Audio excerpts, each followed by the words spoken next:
àwọn jàǹdùkú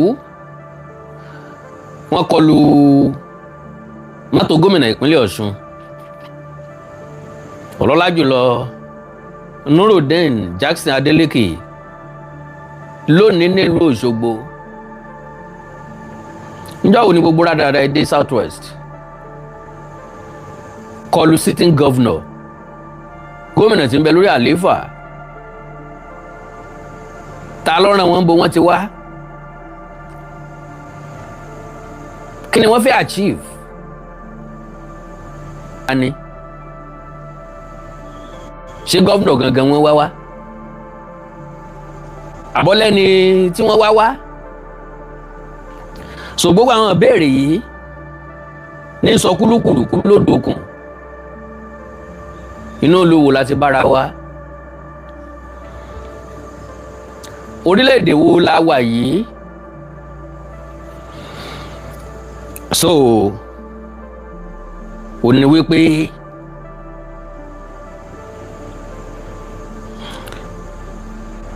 yàtọ̀ sí ìjọba àpapọ̀ ìjọba ìpínlẹ̀ gbọ́dọ̀ wà very careful ta ló rán wọn kí ló ṣẹlẹ̀ gangan níbo ni gómìnà Démọ́lá Adélékè ti ń bọ̀ mo lè lọ gbogbo ẹ̀yin èèyàn mi tí ń wọlé ẹ dákun torí Ọlọ́run ẹ bá mi pín program yẹn ẹ jẹ́ kó délé kó dóko kó dẹ́sẹ̀ kúkú kó dọ́nà jíjìn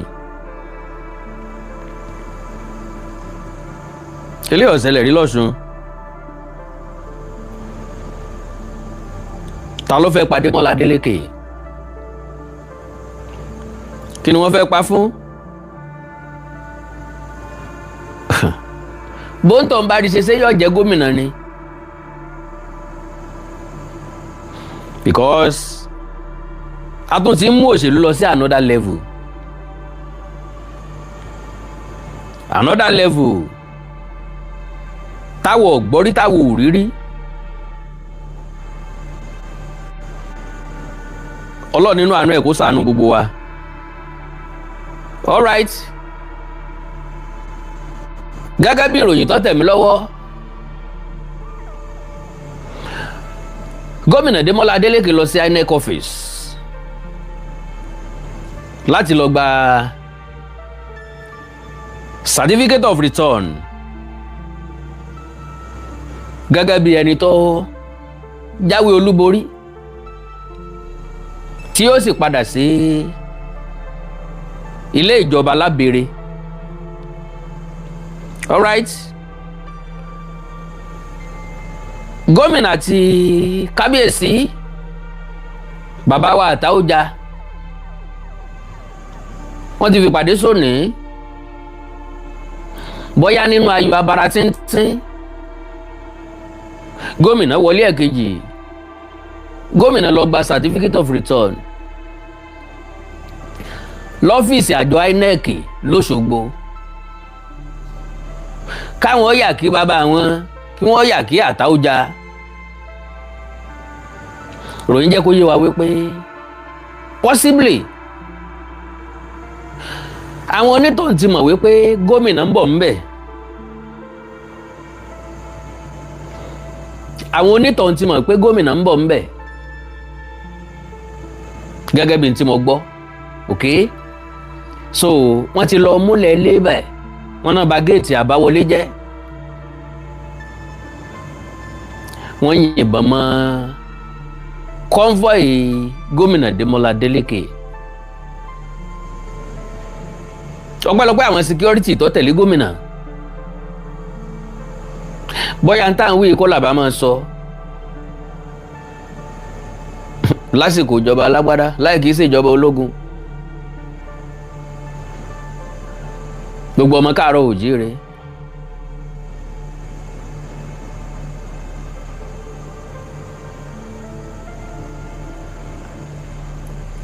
ọ̀rọ̀ ló délẹ̀ yìí o wọ́n ní wọ́n wáyé pẹ̀lú Sienna space bus no number wọ́n àtàkì gómìnà for security wise. Gọ́fúnà kò gba ibi tí gbogbo èèyàn máa ń gbà. Ẹ́sìtì kan ń bẹ tó jẹ́ pé kábíyèsí àtàwọn olórí wọn máa ń gba bẹ̀ẹ́ jáde. Ńbẹ̀ ni wọ́n ṣí fún gómìnà láti bá jáde. Gọ́fúnà ti ṣe tí ó ṣe tán ní palace. Ó ti bọ́ sínú bọ́ọ̀sì tó gbé wá. Àwọn ọkọ̀ tó tẹ̀lé wá wọ́n tó gún. Wọ́n ti bọ́ ojú ọ̀nà kí wọ́n tó bẹ̀rẹ̀ sí gbúròó bọn. Àwọn tó wà lágbègbè ibẹ̀ jẹ́ kó yé wa wípé wọ́n yìnbọn ọ̀hún like 10 to 15 minutes. Gbogbo àwọn ọlọ́jà ńlá ti fi ọjà tí wọ́n ń ta lẹ̀, gbogbo wọn sá kúrò nídìí ọjà wọn, wọ́n fẹsẹ̀ fẹ́, wọ́n bẹ̀sẹ̀ wọn sọ̀rọ̀. Wọ́n sá àsálà fún ẹ̀mí wọn. Sáré sáré sáré sá àsálà. Sá àsálà fún ẹ̀mí rẹ̀, wọ́n sá àsálà fún ẹ̀mí wọn nínú ìlú tó lọ́ba tó níjòyè. Sóṣèlú náà là ń ṣe yìí.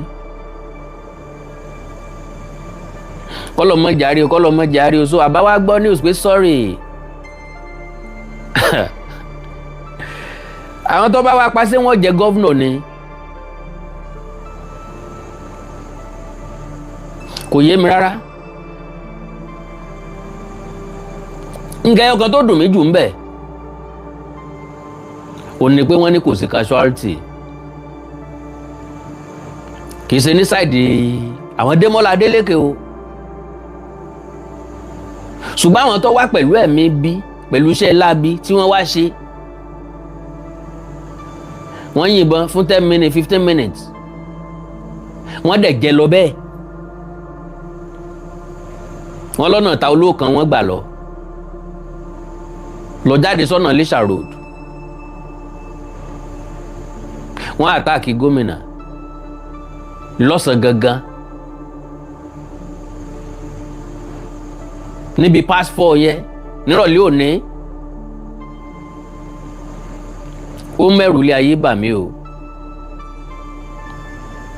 A ti dìbò. Ẹni tí ó wọlé ti wọlé. Àwọn tó kù wọn ò kì í ṣe pé bóyá wọn ò ṣe dáadáa. Ṣùgbọ́n yẹ everybody pé nìkan náà ni ó wọlé. Ẹni tó bá ti wọlé kí ló dé tá àgbárùkù tí, kí ló dé tá àgbá kádàrá, ká má bàa àgbá kodoro. Ṣùgbọ́n máa sọ wípé Ọ̀ṣun State Governor His Excellency Demola Adeleke escaped asa sí ní ìparí ilé ìtókù.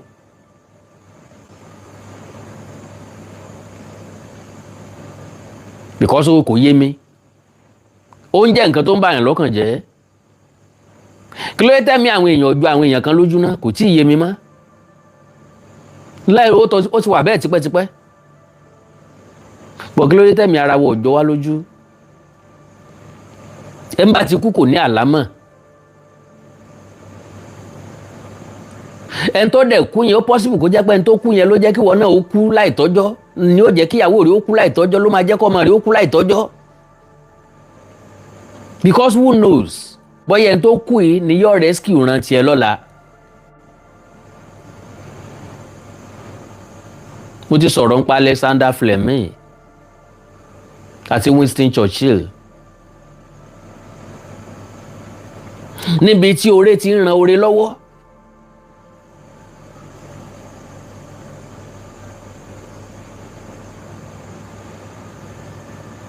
Ẹ gbádùn mi, níbi tí oore ti ń ran oore lọ́wọ́. Téèyàn ó ti mọ̀ wípé kò yẹ kéèyàn ó ṣèkà. My first question, ta ló fẹ́ pa gọ́vnọ̀, ta ló fẹ́ pa gómìnà? Ẹ ń dojú ìbọn kọ ní òró rere sí ni o. Ẹni tó fìbọn fèsì èèyàn kò ró dáadáa sí èèyàn. Ẹ ń kọjú ìbọn sí gómìnà. Kò yẹ kó lọ lọ́fẹ̀ẹ́. Sáwọn security tó tẹ̀lé gọ́vnọ̀ wa, ṣé wọ́n pọ̀sù wọn? Wọ́n ò pọ̀sù wọn. Àwọn kan rí nírí ipá wọn ti dáàbò bo gómìnà. N tó sì kú náà ní káwọn ọmọ bá tàwọn lọ. Bó lẹ̀ sí wá fẹ́ mú scapegoat. ṣerú ẹ̀ ò ní ṣẹlẹ̀ mọ́. Báwo la ti fẹ́ mọ sọ gómìnà ní gbogbo ibi tí gómìnà bá lọ? Because ó ti túmọ̀ sí pé àwọn kan ń dọdẹ. Òye tó yé mi nípa àwọn tí ń dọdẹ bí wọn ò bá gba kádàrá wọn padà gba kodoro. Kí ló dé tẹ̀mí wa ò jọ wá lójú? Kí ló dé tẹ̀mí èèyàn ò jọ wá lójú? Sáàmọ̀ pé orí lórí wọ́tọ̀ ni. Ẹni tó bá ti kú tẹ́lẹ̀ drop ń tọ́ ò gbáyé mọ́. Aláì ti pin.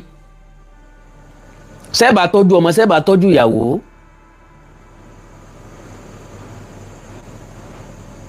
Kò yé mi rárá. Ní palace ẹ̀dẹ̀ lọ ka mọ́ palace ńbẹ̀ ẹ̀dẹ̀ fẹ́ yìnbọn fún níbẹ̀. Wọ́n máa wá sọ pé yìnbọn pa gọ́fúnọ̀ l'Óṣogbo. Ẹ fẹ́ kó bá kábíyèsí. Wọ́n á ní kábíyèsí lọ́mọ wípé gómìnà ń bọ̀. Kábíyèsí lọ́sẹ̀ táwọn èèyàn kalẹ̀. Bàbá ń bàbá tí ọmọ nǹkan kan. Ṣùgbọ́n lọ́la lejò. Ọdún mẹ́rin ìpẹ́ pé gómìnà Démọ́lá Adélékè ò lè lọ lẹ́ẹ̀kẹta. Ẹ̀kejì tí ó lọ náà lélẹ́yìí. Ẹjọ́ parí iṣẹ́ ìríjú ẹ̀. Anybody tó bá ní lọ́kàn láti jẹ gọ́vnọ̀ kóńtọ̀ náà bẹ̀rẹ̀ iṣẹ́ ìríjú ẹ̀. Problem ta ní pẹ̀lẹ́yìn olóṣèlú ni pé time tẹ bá fẹ́ díje nìkan ńlá máa ń rí. Ẹ lọ wo Yáyì l'Ondo State. Ẹnìkan tí mo tó mọ̀ tó tún àbí l'Ògùn State jàre, ẹ lọ wo Yáyì ń bẹ̀. Ẹ lọ bèrè iye ọdún tó ti ń ṣe nǹkan fáwọn ará senatorial district ẹ̀, fáwọn ará ìpínlẹ̀ Ògùn general jàre. Ẹnìkan tí mo tó mọ̀ tó tún ṣe bẹ́ẹ̀ rí, òun ni wọ́n ń pè ní Dípò Dínà. Yes, Dípò Dínà ló gbìyànjú. No, light abi. Ẹ má worry. God bless you. So, Dípò Dínà ló jẹ́ pé kó tó ṣòṣèlú ń gbà, unfortunately wọ́n pàdánù o. Ló jẹ́ pé kó tó di pé ṣòṣèlú ń gbà yẹn. Àwa gan ti ń rò lọ́kàn pé yóò fẹ́ ṣòṣèlú. Oh, kí ló ṣe Facebook mi báyìí? So, àwa kan ti ní lọ́kàn pé yóò ṣòṣèlú. But unfortunately, majority politicians tí election bá ti súnmọ́, tí election bá ti dé, lè máa yọjú síta. Ẹbí Adeleke ti ní antecedent. Eléyìí sọ̀rọ̀ pé bóyá èèyàn ṣòṣèlú àbí èèyàn láìkó olóṣèlú, no. Ní tí kálukú bá ṣe náà la máa sọ. Wọ́n ti ní impact ní society, kò bá máa jù ní ìlú wọn lọ. Adeleke University, Adeleke Polytechnic also. Mi ò rò pé àwọn ọmọ ìlú wọn máa fẹ́ wọlé, máa sọ pé kán má wọlé. Wọ́n á láwọn tán fún scholarship lọ́dọọdún kó tó di pọ́n jẹ governor. So my lovely brothers and sisters, ẹni tó fẹ́ dá ẹ̀mí ẹ̀ légbodò, ẹni tó fẹ́ ṣàkóbá ẹ̀ hùn, ẹni tó fẹ́ rán lẹ́wọ̀n yẹn, bóyá wíwà nílé ayé ẹ̀ níwọ gangan fi gbélé ayé. Bóyá wíwà nílé ayé ẹ̀ lọ́mọ rẹ̀ ó fi wà láàyè, bóyá wíwà nílé ayé ẹ̀ níyàwó ẹ̀ ó fi wà láàyè. Ọ̀pọ̀lọpọ̀ obìnrin ló wà nínú oyún, tọkọ wọn ò sí nílé, neighbor ló gbé wọn lọ sí hospital. Kálẹ̀ ti rán neighbor yẹn lẹ́wọ̀n.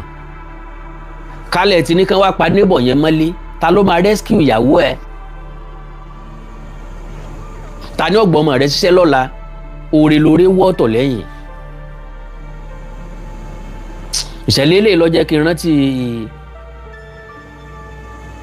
Alexander Fleming àti Winston Churchill. Ẹni tó bá ti gbọ́ Churchill yóò ti mọ̀ pé mo ń sọ̀rọ̀ nípa United Kingdom. Ó ti jẹ́ prime minister ńbẹ̀ rí. Alexander Fleming,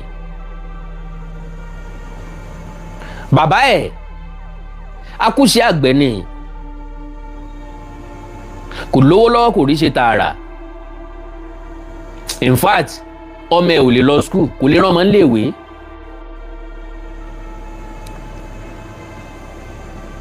ó ń bọ̀ látoko ńlọ́rọ̀ ọmọ kékeré kan tó ti fọrùn kọ́ géètì, ìyẹn ń gbá bọ́ọ̀lù ẹ̀ bẹ́ sínú kọ́ńpáàndì kan tí wọn ò gbé bẹ̀ mọ́, ṣùgbọ́n géètì ẹ̀ àwọn irin tán máa ń tò yẹn ni wọ́n fi ṣe géètì.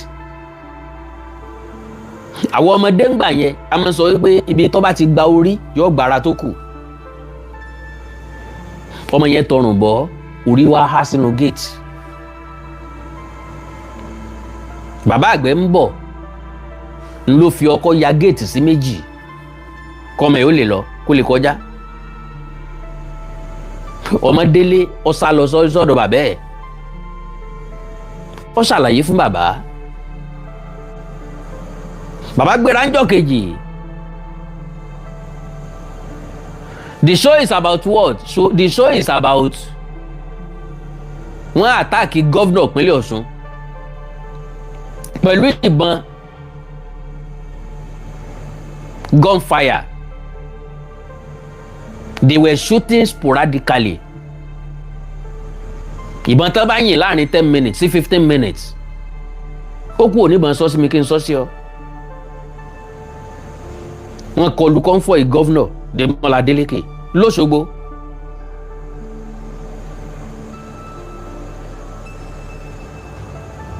well pápápá torí ẹni tó máa kẹ́kọ̀ọ́ mbẹ̀ pápápá 3 minutes péré. so bàbá olówó tọ́mọ ẹ fọrùn kọ́ géètì ó lọ sí grocery stores, ó lọ ra oríṣiríṣi nǹkan, ó dẹ̀ envelope some amount of dollars láti lọ fi dúpẹ́ lọ́wọ́ bàbá àgbẹ̀. ó débẹ̀ ó náwó sí ìyẹn lòun ò fowó. ó gbé ẹ̀bùn lọ fún ìyẹn ní ohun ọgbà, ó ń ṣètò ń fọ́lọ́ ni. ibi tán ti ń sọ̀rọ̀ lọ́mọ ẹ̀ ti jáde. yẹn á béèrè pé ta ń lọ ọmọ ó lòun lò ní kò lọ skul ni ó lẹ́ ń bá lówó níran mọ́ léèwé. máa nìyẹn wá lòun ọ̀ràn ọmọ yẹn ní ìwé débi tí ó kàwé dé. ẹ̀kọ́ ń bẹ́ẹ̀ tí mo fẹ́ mú jáde fún yín tèmi ti kẹ́kọ̀ọ́ ń bẹ̀ sà, tí mo ti kẹ́kọ̀ọ́ ń bẹ̀ mà. so láti ìgbà yẹn ni baba Churchill ló ti rán Alexander Fleming ló ti rán nílé ìwé the same school tọ́mọ ẹ ń lọ. now ẹ mọ̀ pé baba Fleming lọ rescue Winston Churchill lákọ̀ọ́kọ́ àbí. now ńgbà tí Fleming kàwé tán òun ló discover ntẹ́ ń pè ní tẹ́pọ̀rọ̀ tí gbogbo àmọ̀ sí penicillin lónìí tá a pè tẹ́pọ̀rọ̀ pé kàn fi ségbò kàn fi tọ́jú nǹkan, ẹni yẹn ló discover ẹ̀. ńgbà tí wọ́n wá dàgbà wọn Winston Churchill ló wá tún ní pneumonia. penicillin tí Alexander Fleming discover ni wọ́n fi tọ́jú Winston Churchill. lesson tí ń bẹ ń bẹ pápápá ò ní pé káníjó ní baba Fleming bá wo Churchill ń pé níwò tó mójú kúò pé àkútúkún ẹ lọ́nà ọ̀run pẹ́ kó tó kú tó fọrùn wá géètì ibẹ̀ jẹun yóò ní síbẹ̀ lówó ni sí baba yín lówó ni síbẹ̀ máa gbé mọ́tò kọjá wájú ilé wa ẹ̀ tí ẹ̀ nílé tẹ́ pínpín tá a máa fi ń tọrọ tá a ní mọ̀ pé bọ́yá nǹkan kan ń pẹ́ kó tó kú àkútúkú ẹ̀ lọ́nà ọ̀run. ọmọ ẹ̀ ò ní lọ skul. ká ní baba Churchill òun náà kàn wó pé a ti fún ọ lówó ọlọ́ọ̀gbà o a fún ọ ní nǹkan ọlọ́ọ̀gbà o wò tó a ti gbìyànjú agbára tiwa kò sí wàhálà. tí ọ̀ràn ọmọ yẹn nílé ìwé kò ní discover penicillin. tí ó bá discover penicillin ìgbà tí ọmọ rẹ̀ padà ní pneumonia kò sí tí wọ́n fi wò sàn. what lesson? ó ní wípé má ṣe bí sẹ́nì kankan, ẹni tó fẹ́ ṣe bí sí òun ó lè jẹ́ òun ní rescue point yẹ lọ́la. ọ̀pọ̀lọpọ̀ kàgbákò lónìí torí pé ẹni tó yẹ kó ràn wọ́n lọ́wọ́ àwọn òbí wọn ti ṣàbúrú sí i. bọ́ọ̀ bá gba bíbélì gbọ́ bá a bá gbàgbọ́ ta sọ pé ìwé ìtàn ní lóòótọ́. kò sàì gbàgbé láti sọ wípé abẹ̀sẹ̀ bàbá wò láti ìran kìíní sí ìran kẹrin. Yorùbá wá kín lẹ́yìn wọn ní àṣegbé kan ò sí àṣepamọ́ ló wà. wọ́n ní ọ̀sàṣegbé àṣepamọ́ ní bẹ. so àwọn tó àtáàkì gọ́vnà lọ́sùn lónìí tó àtáàkì gómìnà Démọ́lá Adélékè kí ni aim and objective fún wọn kí ni wọ́n fẹ́ gbà ń bẹ̀ kí ni wọ́n fẹ́ achieve ń bẹ̀. they just want to pa bàbá oní bàbá pa gómìnà. ṣé wọ́n lẹ́yìn tán fẹ́ gbé bẹ́ẹ̀ ni àbá tó ń bòdì. bó bá jẹ́ pé apá àwọn security gómìnà ká wọn wọ́n ti dolóògbé kọ́lọ́wọ́ forí jì èmi o eléyìí tó dùn èmi jù ń bẹ̀ nù. so kí gómìnà Démọ́lá Adélékè kó sán ṣòkòtò ẹ̀ gírí o. ikú ń pa lọ́sàn-án ikú ń pa lóru àwa mẹ̀kúnnù ń pariwo so àwọn olówó gan ń pariwo ìlú mà le o. ó ti ń ṣẹlẹ̀ káàkiri o ṣùgbọ́n ilẹ̀ àrò òjíire of recent àgbọ́rú ẹ̀ bí wọ́n kọlu gómìnà tí ń bẹ lórí àlééfà. Ọlọ́run Elédùmarè yóò máa ṣọ́ wa o. Ọlọ́run aláàbò yóò dáàbò rẹ̀ bo gómìnà Démọ́lá Adélékè ibi ò ní ṣẹlẹ̀ sí ìbànújẹ́ ò ní wọlé wọn yóò fulfill kádàrá torí destiny is in play. àánú Olódùmarè ò ní fẹ́ nìkan kan wá sílẹ̀ o. bí mo ṣe gbọ́ òun náà ni mo ní kí n sọ fún yìí o. ìròyìn yẹn ń tọ́ jáde lélẹ́yìí o.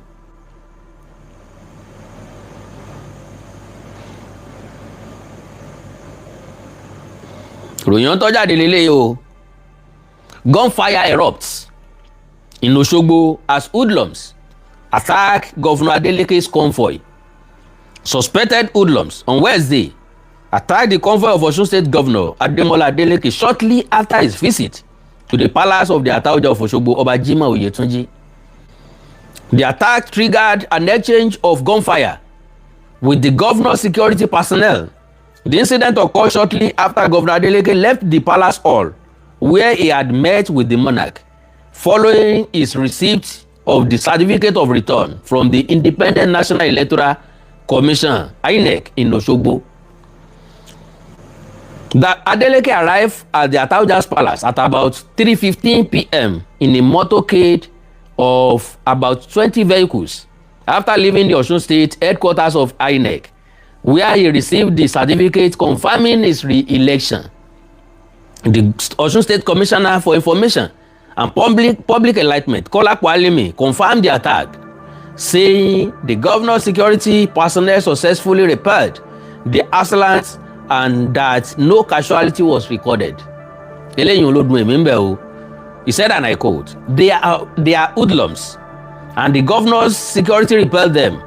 They attacked the governor's convoy at Ataoja's palace. No casualty, Alimi said. An eyewitness who spoke on the condition of anonymity for security reasons said the governor and his entourage were received by Oyetunji, adding that Adeleke reportedly presented his certificate of return to the monarch. The eyewitness said trouble started as the meeting was winding down after the monarch had offered prayers. Kabiyesi ti ṣàdúà, adding that the governor had already left the hall through an exit reserved for the monarch and his wives. She said, and I quote, he was already in the bus that brought him and his close aides to the palace when we started hearing heavy gunshots. According to the eyewitness, the attackers arrived in an unregistered Sienna Space bus through the Itaolokan area of Osogbo, while the exchange of gunfire lasted between 12 and 15 minutes.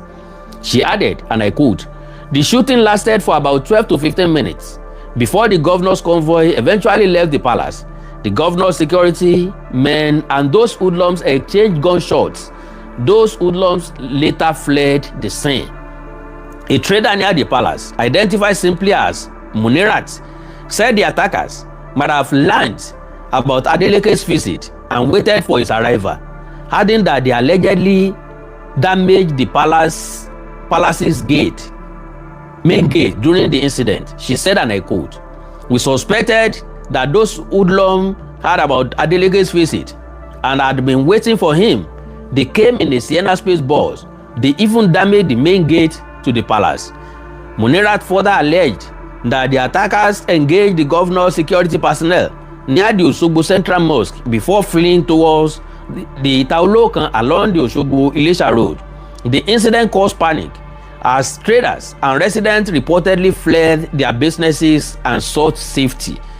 Sporadic gunshots were still reportedly heard around the area as of 4:45 p.m.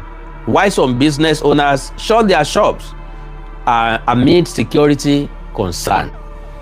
So ó jẹ́ nǹkan tó bà wá lẹ́rù, especially me o, pé èèyàn kan lè lọ dojú ìbọn kọ gómìnà tí ń bẹ lórí àlééfà. Ó kù díẹ̀ káàtó ká máa fi kú wá rẹ ní káàkiri torí ipa àdìbò á jẹ gómìnà á bọ́ sípò kan Ọlọ́run ní yẹ̀dá sípò, kẹ́yìn ọ́tàkìtì kó forí gúnlẹ̀ Ọlọ́run ní yẹ̀dá sípò.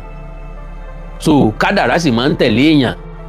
So ẹ jẹ́ á fi gómìnà Adeleke lẹ̀, ẹ jẹ́ ó gbélé ayé o, ẹ jẹ́ káwọn tí ń tẹ̀lé ó gbélé ayé, ẹ jẹ́ kán fulfill destiny wọn. Kí kálukú ó gbà wípé táìmù tó ní ò tí ì tó, Ọlọ́run nínú àánú ẹ̀ yọ wà pẹ̀lú.